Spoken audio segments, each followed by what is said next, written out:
नमस्कार। VIP news के खास कार्यक्रम आपका जनसदन में आप सभी का स्वागत है। मैं हूं आपके साथ सुनीता पटेल। राजस्थान के उदयपुर में कन्हैयालाल हत्याकांड में कांग्रेस ने खुलकर बीजेपी पर हमला बोला।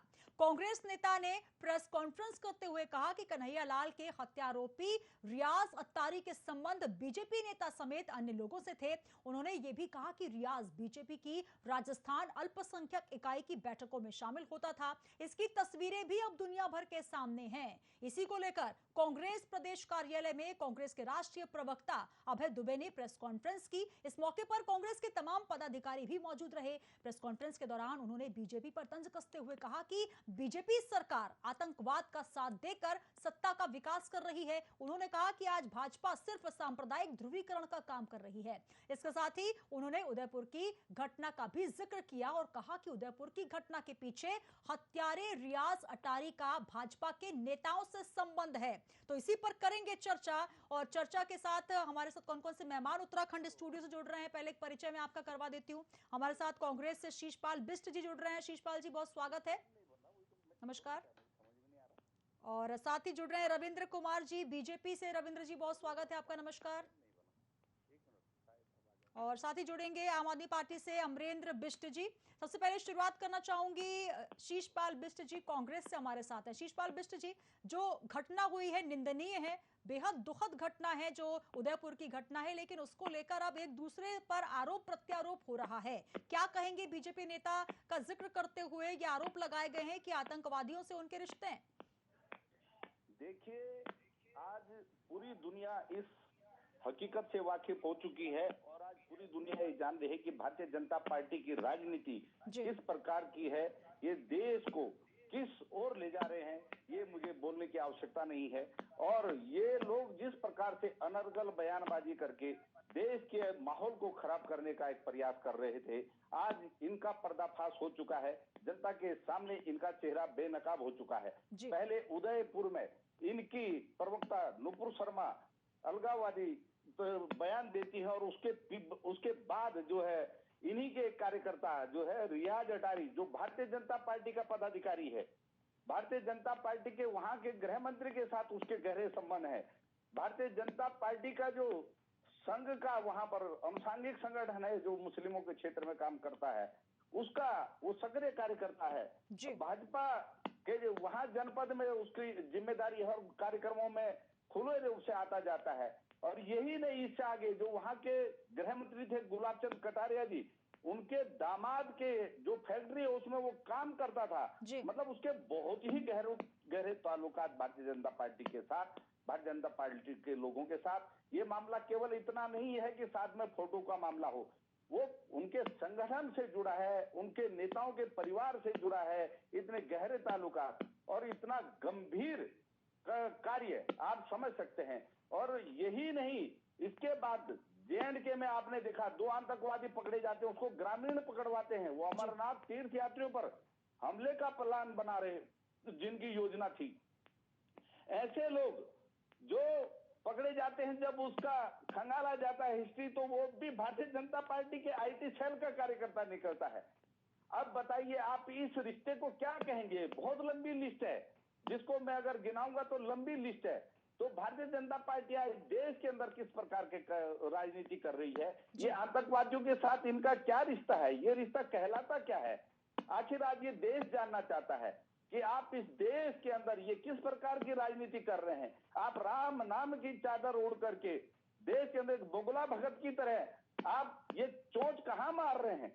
इस देश को आखिर आप किस दिशा में ले जाना चाहते हैं, इसका खुलासा आज देश के सामने हो चुका है। और इनके लोग जो जवाब दे रहे हैं, साहब वो फोटो जो नेताओं के साथ खिंच जाती है, अरे भाई वो फोटो के मामले नहीं है। जो जे.एंड.के के अंदर पकड़े गए आतंकवादी हैं, तालिब हुसैन साहब वो गृह मंत्री के साथ एक बंद कमरे में 10-20 लोगों के साथ फोटो शूट होता है। आप बताइए, देश के गृह मंत्री हैं, उनके हाथ में इंटेलिजेंस है, देश के पूरी सुरक्षा की कमान है। आप बताइए, उनको अगर जानकारी नहीं है कि ये इनके किस प्रकार के रिश्ते हैं, वो भाजपा का आईटी सेल का सक्रिय कार्यकर्ता है, वहां का अध्यक्ष है। आप बताइए, इसको केवल फोटो शूट तक मानेंगे आप? तो ये क्या हो रहा है? आज भाजपा हमें किस ओर ले जा रही है? चलिए मैं सवाल का जवाब ले लेती हूँ। हमारे साथ रविंद्र कुमार जी हैं बीजेपी से। रविंद्र जी, बहुत लंबी लिस्ट यहाँ पर बिष्ट साहब ने थमा दी है। तमाम आरोप भाजपा के नेताओं के ऊपर लग रहे हैं, एक हत्या और एक आतंकवाद से जुड़ा हुआ मामला। क्या कहना चाहेंगे?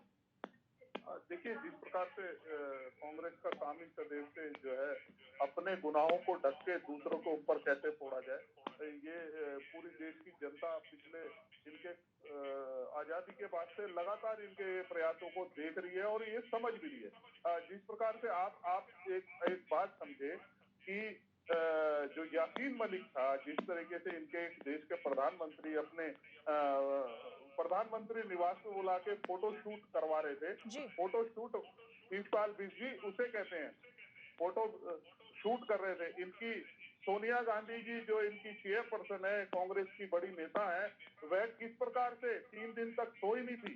बाटला हाउस एनकाउंटर में जिस प्रकार से आतंकवादी मारे गए थे, और ये किसी ने नहीं कहा था, ये सलमान खुर्शीद जी आपके मंत्री ने बताया था।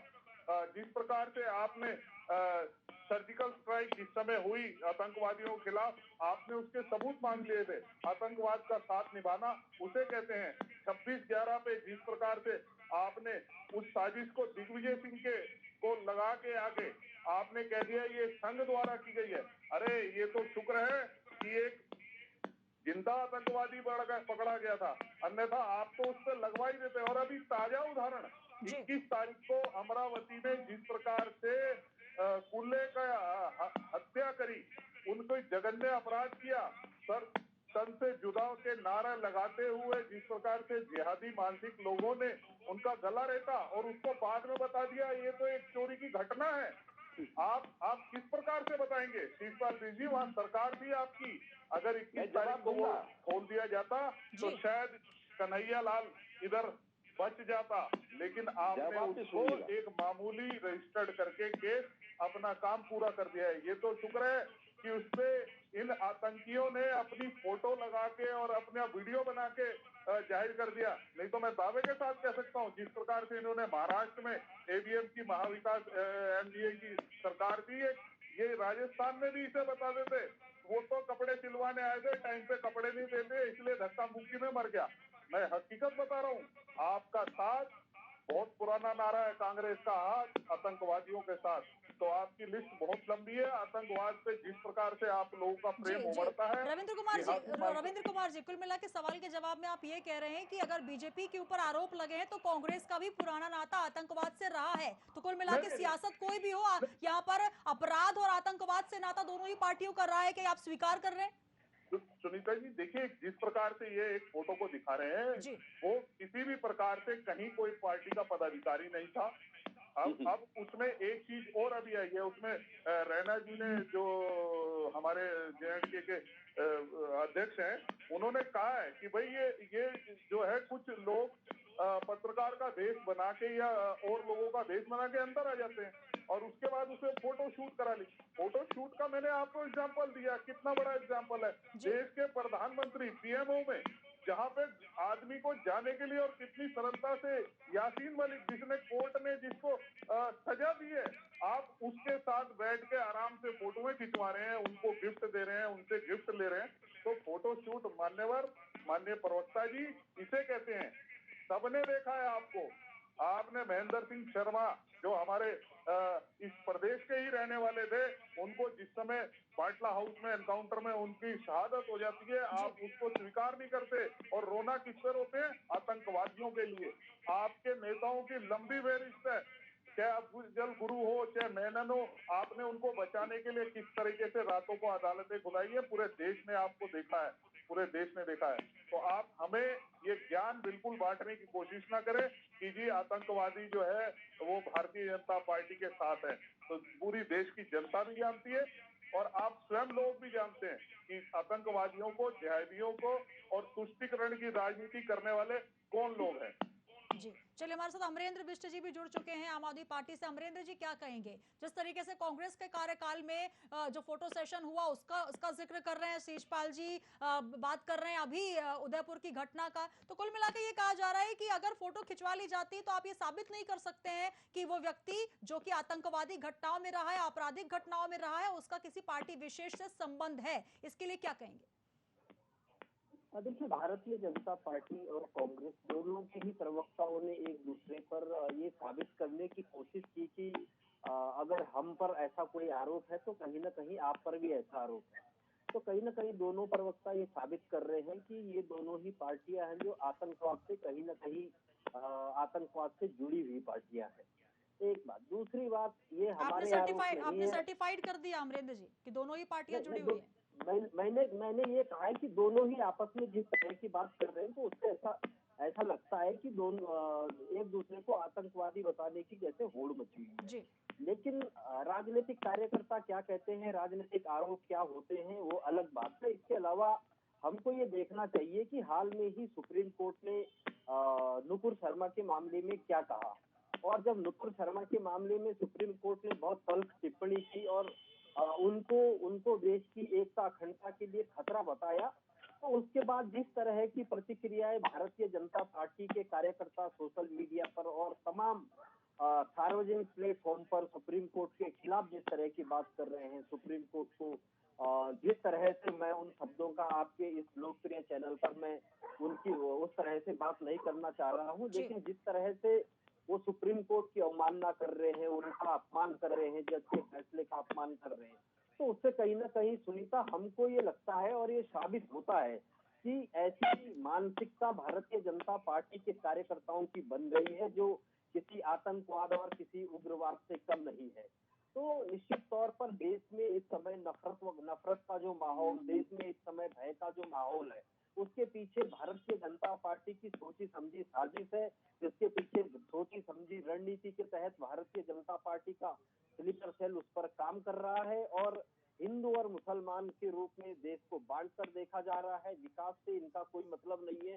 तो आप जो कह रहे थे कि मैं सर्टिफाइड कर रहा हूँ, मैं सर्टिफाइड नहीं कर रहा हूँ, मैं ये कह रहा हूँ कि पूरा देश इस समय जान रहा है कि किस तरह से भारतीय जनता पार्टी देश के अंदर धर्म के आधार पर और जाति के आधार पर राजनीति करने में जुटी हुई है। निश्चित तौर पर भाजपा इसके लिए खलनायक के रूप में इस देश का इतिहास इनको चलिए, याद आप करेगा। आपने एक और उपाधि दे दी यहाँ पर। शीशपाल बिष्ट जी कह रहे थे कि आतंकवादियों के साथ ताल्लुक है, आपने कहा कि खलनायक है। रविंद्र कुमार जी क्या कहेंगे? लगातार ये आरोप लग रहे हैं कि धर्म के नाम पर सियासत हो रही है और जिस तरीके आगजनी हो रही है, अगर सरकार कोई घोषणा करती है तो लोग पहुंच जाते हैं प्रदर्शन करने, आगजनी की जाती है, राष्ट्रीय संपत्तियों को नुकसान पहुंचा दिया जाता है। कभी बीजेपी की प्रवक्ता कुछ ऐसी बात करती है जिसको लेकर हर जगह तोड़फोड़ होती है, सार्वजनिक फांसी की बात की जाती है। कहीं उदयपुर में उसी घटना को लेकर एक मासूम इंसान का गला रेत दिया जाता है। आखिर ये किस तरीके की राजनीति चल रही है? और अगर इस तरीके की राजनीति है तो शीर्ष नेतृत्व इसके लिए क्या कर रहा है? कोई कानून क्यों नहीं, आखिर क्यों नहीं इसमें कोई लगाम लगाया जा रहा है? देखिए, मैं किसी भी प्रकार के किसी की धार्मिक भावना को ठेस पहुंचाने वाले बयान पे किसी भी प्रकार से समर्थन नहीं करता हूँ। लेकिन समर्थन मैं इस बात का भी नहीं करता हूँ कि इसकी आड़ में जो है आप ये कह दिया जाए कि किसी ने कुछ कह दिया तो उसका सर तन से जुदा कर दे। तो इसकी भी भर्त्सना अगर हम करते हैं तो इसकी भी भर्त्सना हमें करनी पड़ेगी। और रही बात है जहां तक बात आम आदमी पार्टी की, तो आम आदमी पार्टी कितनी बड़ी झूठी पार्टी है। बाटला हाउस एनकाउंटर में किस प्रकार से केजरीवाल जी ने इनका वीडियो आज भी सोशल मीडिया पे पड़ा, सीए के पक्ष में खिलाफ किस प्रकार से इन्होंने एक समुदाय को भड़का के किस प्रकार से दिल्ली में आग लगाने का काम किया था। दिलबर नेगी के जिस प्रकार से टुकड़े किए थे, अंकुर शर्मा एक पुलिस का खुफिया विभाग का एक दरोगा था, उसको किस प्रकार से हत्या की गई थी, ये सबने पूरे देश ने देखा है दिल्ली सरकार के अंदर। और आज अगर आपकी पंजाब में सरकार है तो लगातार दिख रहा है पंजाब में किस प्रकार से हत्याओं का दौर चल रहा है, किस प्रकार से आप सुरक्षा हटा के उसे लोगों को मंच के माध्यम से सार्वजनिक कर देते हैं। इनकी सुरक्षा हटा दी और कर लो जिसने अपना काम करा है। इतना बड़ा जो है सिंगर सिद्धू मूसेवाला की किस प्रकार से हत्या करिए। तो कृपया करके आम आदमी पार्टी का सबको पता और किस प्रकार से सर्जिकल स्ट्राइक के लिए सबसे पहला अगर इसमें किसी ने काम किया था तो अरविंद केजरीवाल जी थे, जिन्होंने प्रेस वार्ता करके सर्जिकल स्ट्राइक को सर्जिकल स्ट्राइक बताते हुए उसके सबूत मांगे थे। तो आप आतंकवाद के साथ खड़े हुए एक आम आदमी पार्टी भी इसमें नाम जोड़ती है जो कांग्रेस का बी पार्ट है और लगातार वो आतंकियों को और ऐसी शक्तियों को ताकत देने का काम करती है। और ये देश के लिए बहुत खतरनाक है, खतरा है। और मैं आपके टीवी चैनल चैनल के माध्यम से यही अपील करूंगा कि इस तरीके की बयानबाजी, इस तरीके की जो है चर्चा नहीं करनी चाहिए। आप आतंकवाद के साथ एक साथ खड़े होकर सबको लड़ने की जरूरत है। इन जहादी मानसिकता के लोगों से लड़ने की जरूरत है। और मैं आपके टीवी चैनल के माध्यम से बस यही एक अपील करूंगा, किसी प्रकार से लोगों को ना भड़काए। विपक्ष जिस प्रकार से भड़काने का कार्य कर रहा है जी रविंद्र जी तमाम आपने कांग्रेस शासित राज्यों के नाम ले लिए आपने, लेकिन जिस तरीके की घटनाएं क्या कानपुर में नहीं हुई? कानपुर में पत्थर लेके लोग निकल रहे हैं, वहां पर सरकार क्या कुछ कर रही है? खरगोन हिंसा नहीं देखी आपने जहां मध्य प्रदेश में हिंसा हुई? इसके अलावा तमाम ऐसी जगहों पर जहां पर यह कहा जाता है कि अगर नुपुर शर्मा कोई बयान देती है पैगंबर मोहम्मद के नाम पर तो उनको फांसी पर लटका दिया जाए। तो आखिर जब एनआईए जांच कर रही है, यह कहा जा रहा है कि एंटी हेट स्पीच कानून बनाया जाएगा, तो उस कानून पर सख्ती से काम क्यों नहीं किया जा रहा? ऊपर से आप पर ही आरोप लगाए जा रहे हैं कि अब तो बीजेपी के नेता भी शामिल हो गए हैं और वो ऐसे आतंकवादियों के साथ मिलकर उनके साथ फोटो खिंचाते हैं, उन पर कार्रवाई तो दूर की बात है। देखिए, जिस प्रकार से कानपुर में हो या कहीं और हो, उन लोगों को जिन्होंने दंगा किया, जिनकी मानसिकता में ऐसा था, उन लोगों के ऊपर कड़ी कार्रवाई हुई है, उनके लिए संदेश क्या है। लेकिन दूसरी तरफ मैं राजस्थान का जिक्र करूंगा। जिस प्रकार से एक इनका अपराधी है जो आज तक नहीं पकड़ा गया, मैं नाम भूल रहा हूँ जिले का, 6 जिलों में दंगे हुए, उन जिलों में उसके अपराधी को आज तक भी नहीं ढूंढ पाए। आप बता दीजिए, इनसे पूछ के देखिए, कांग्रेस के प्रवक्ता बैठे हैं कि कहाँ है वो मास्टरमाइंड। तो मैं जिस प्रकार से भारतीय जनता पार्टी के शासन राज्यों में, मैं ये नहीं कह रहा, मानसिकता हर राज्य में, हर स्टेट में, हर लोगों में, हर एक लोगों में नहीं है, कुछ एक चंद लोगों में है, लेकिन उनको उजागर करने का काम, उनको दंड देने का काम जिस प्रकार से भारतीय जनता पार्टी के राज्यों में होती है, वो कांग्रेस के राज्यों में नहीं होती है। मैं फिर आपसे कहूंगा, महाविकास आघाड़ी की सरकार में 21 तारीख की वो अगर उस हत्या को ये उजागर कर देते, उसे ना छुपाते, उसे चोरी डकैती का मामला ना बताते, तो उदयपुर की घटना शायद आज कन्हैया लाल हमारे बीच में जीवित होता। जी, क्या कहेंगे शीशपाल बिष्ट जी?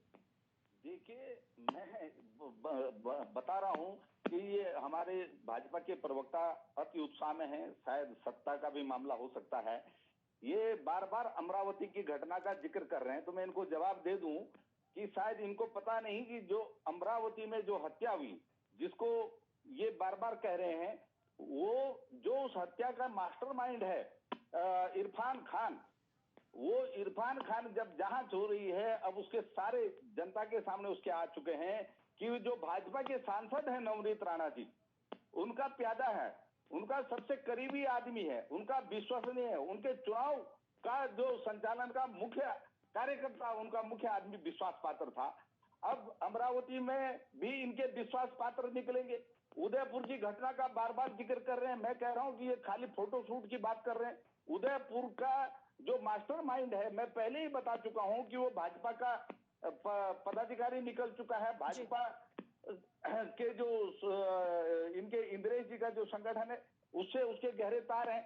वहां के जो गृह मंत्री हैं, उनके दामाद की फैक्ट्री में काम करता है। गुलाबचंद कटारिया का करीबी आदमी है। अब इससे ज्यादा आप कहेंगे कि फोटोशूट का मामला है।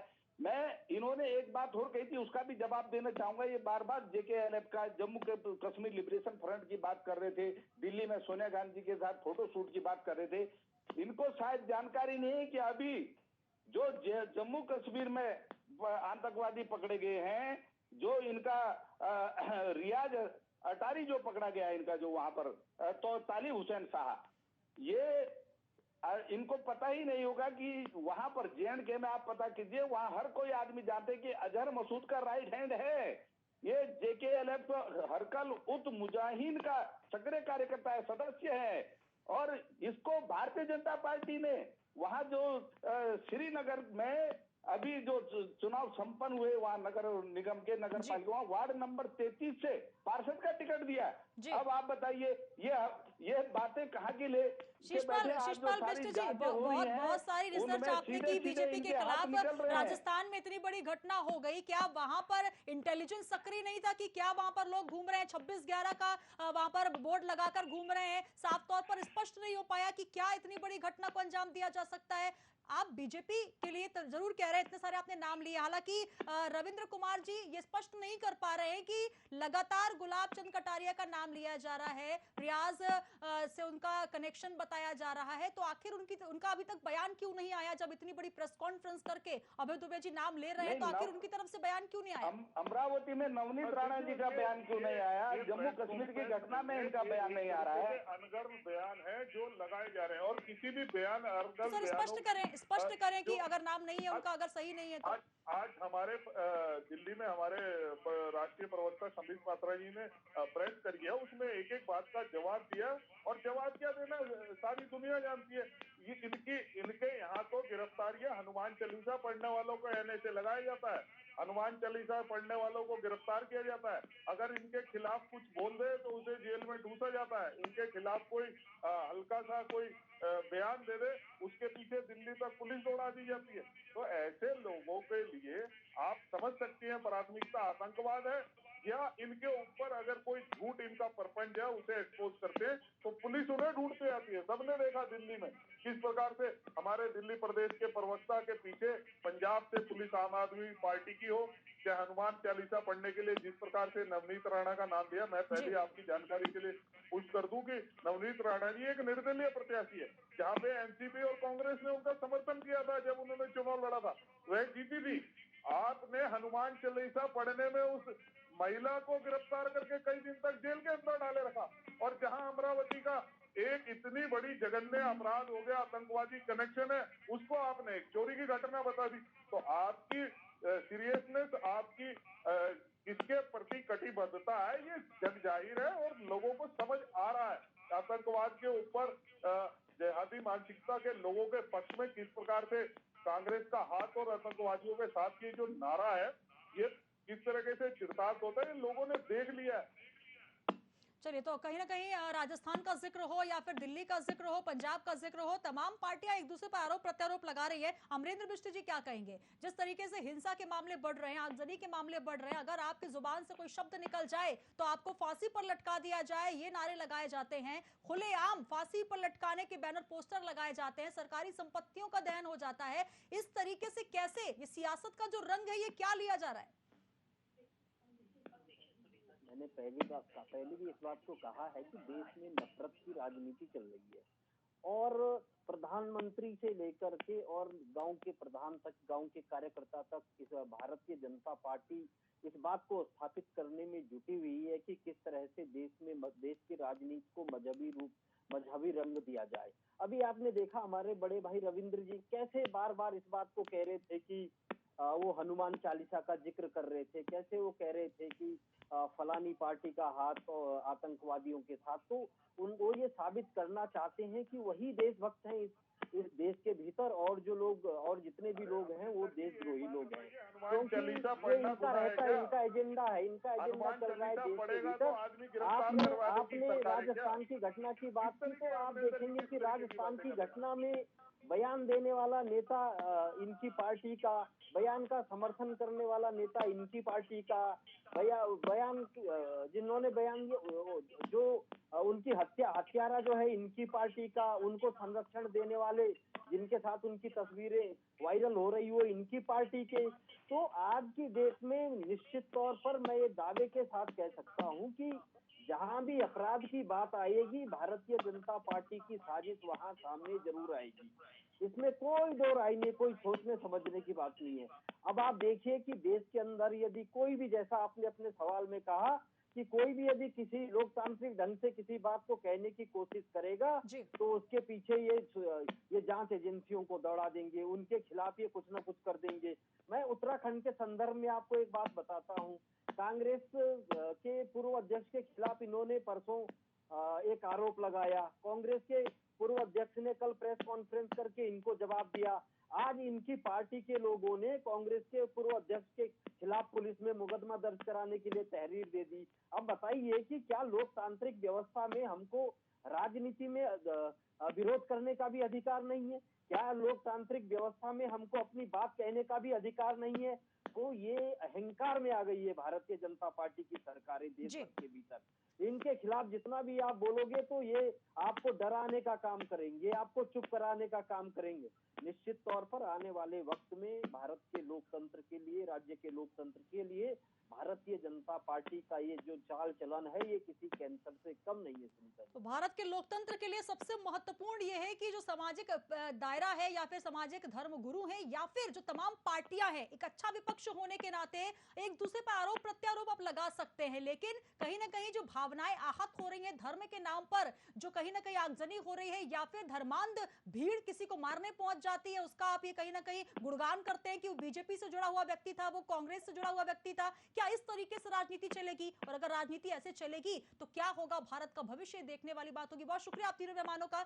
शीशपाल बिष्ट जी हमारे साथ जुड़े, रविंद्र कुमार जी, अमरेंद्र बिष्ट जी, आप तीनों मेहमानों का बहुत शुक्रिया। तो कहीं ना कहीं सत्ता का विकास कर रही बीजेपी पर आरोप लग रहे हैं कि आतंकवाद का सीधा उससे नाता है, और इसको लेकर प्रेस कॉन्फ्रेंस करते हुए राष्ट्रीय प्रवक्ता अभय दुबे ने कांग्रेस के बीजेपी पर निशाना साधा। उन्होंने कहा कि जो उदयपुर की घटना हुई है उसमें बीजेपी के एक नेता का हाथ है। अब देखना होगा कि इसको लेकर क्या कुछ बयान आता है शीर्ष नेतृत्व से, इसको लेकर क्या कुछ कार्रवाई होती है। लेकिन सबसे बड़ी बात यह कि जब राष्ट्रीय जांच एजेंसी इसको लेकर सक्रिय है तो आखिर क्यों नहीं इस पर कार्रवाई होती। अपराध हो रहा है, लेकिन अपराध अगर आतंकवाद तक पहुंच रहा है तो इसको लेकर कोई ना कोई बड़ी और कड़ी कार्रवाई होना बेहद जरूरी है। आपका जनसदन में आज के लिए इतना ही। कल हम फिर हाजिर होंगे एक और मुद्दे के साथ। बने रहिए वीआईपी न्यूज के साथ।